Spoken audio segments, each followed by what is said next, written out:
They say silence is peaceful, but what if silence is the loudest sound in the universe? Because that's all space has given us. Silence, endless, echoing silence. But behind that silence, something feels alive, watching, waiting. For centuries, we've stared into the dark sky pretending to search for life, but maybe it's not them we're searching for. Maybe it's us. Maybe what we're really trying to find out there is the truth of why we're here at all. And the deeper we look, the more the universe seems to look back. You see, there's a strange pattern hidden in everything, from the spirals of galaxies to the shape of a human fingerprint. The same geometry, the same ratios, the same repeating code. It's as if the entire cosmos, from the largest cluster of galaxies to the smallest atom, is built by one mind. And if that's true, then the question changes completely. We shouldn't ask, are we alone in the universe? We should ask, whose universe is this?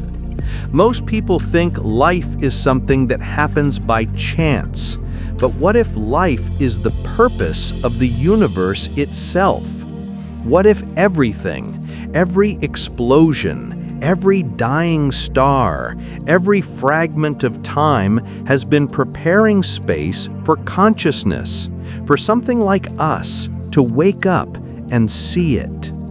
NASA once said that there might be 36 intelligent civilizations in the Milky Way. But numbers don't mean truth.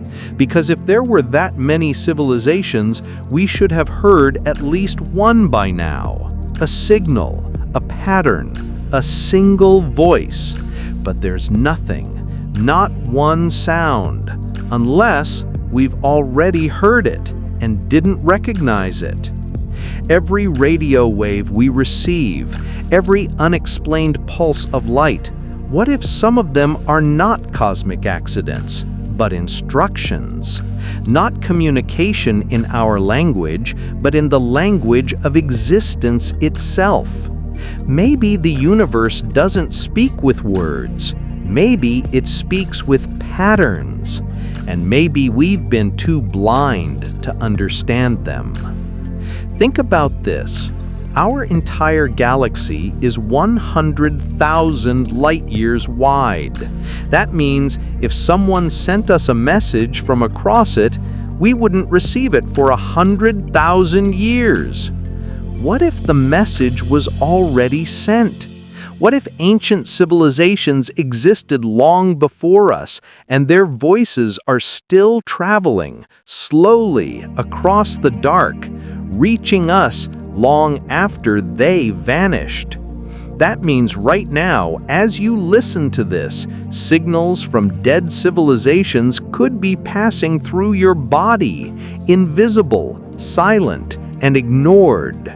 We might be surrounded by proof, but we don't have the perception to see it. Let's talk about Proxima Centauri b, our nearest exoplanet.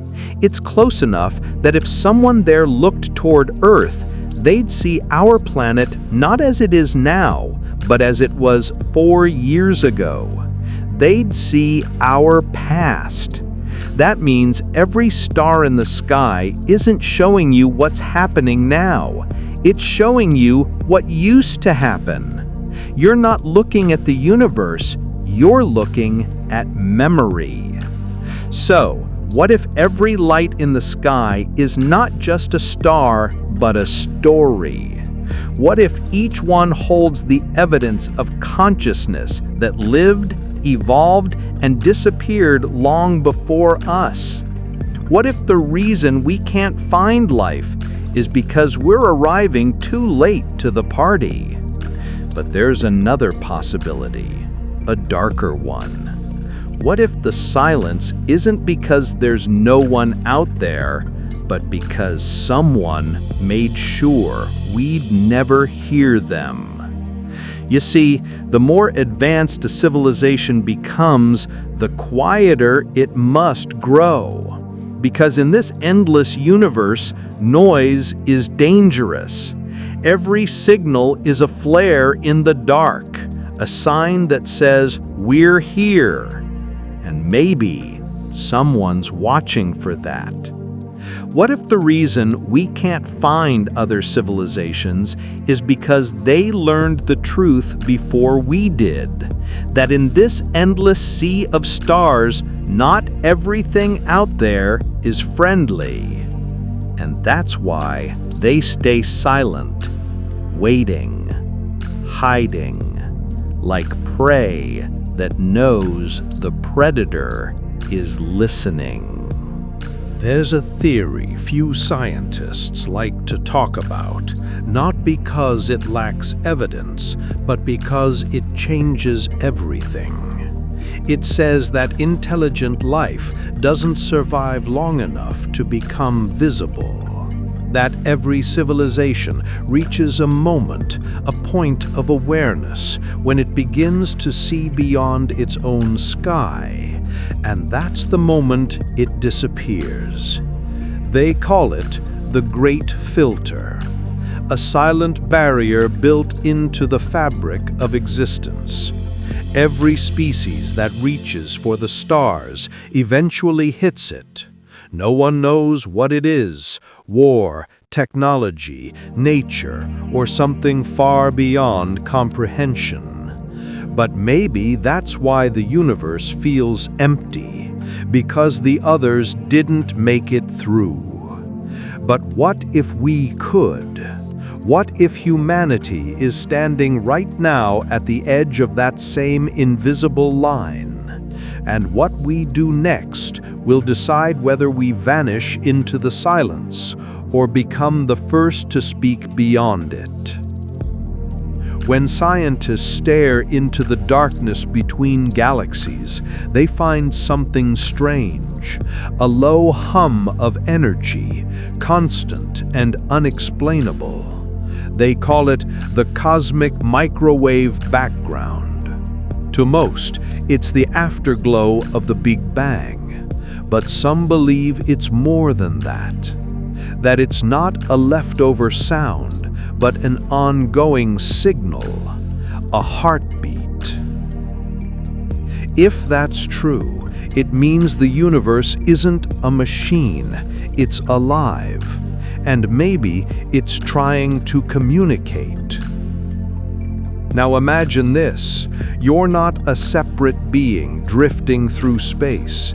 You are space, pretending to be human for a short time. The atoms in your body once burned inside ancient stars. The iron in your blood was forged in explosions billions of years ago. And the carbon that makes up your mind might have come from worlds that once had life. So maybe you're already connected to everything you've been searching for. But there's another layer, one most people never dare to think about. What if intelligent life doesn't need form?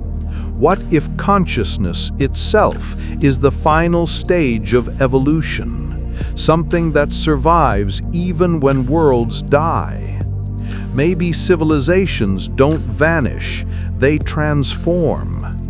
They become part of the system, the same force that creates new stars and new minds. That would mean the silence isn't emptiness. It's communication at a level we don't yet understand. Because if consciousness can exist beyond matter, then the universe is aware of us. Every time we look up and ask, "Is anyone out there?" the universe might be whispering back, "I've been here the whole time." But we don't hear it because we're still too busy searching outside ourselves. We build telescopes, satellites, equations, and yet the real signal might not come from out there.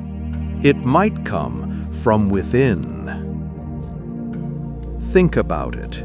Every thought you have, every dream, every strange coincidence that makes you feel like something is guiding you. What if those are the universe's replies? Tiny echoes of connection, proof that the cosmos isn't distant, it's intertwined with your mind. So maybe the real discovery isn't about finding aliens at all. Maybe it's about realizing that life, every form of it, is one consciousness, split into billions of eyes, trying to remember what it already knows. And once that realization spreads, once awareness reaches a certain point, maybe that's when the great filter breaks. Maybe the civilizations that vanished didn't die. They ascended. Not upward, but inward. They became one with what created them. So the question, are we alone, was never really about others. It was a test to see if we could look into the abyss and recognize our own reflection staring back. And when we finally do, we'll understand that the silence was never empty. It was waiting for us to finally listen. Because maybe, just maybe, we were never meant to find life in the universe. We were meant to realize we are the universe, finding itself.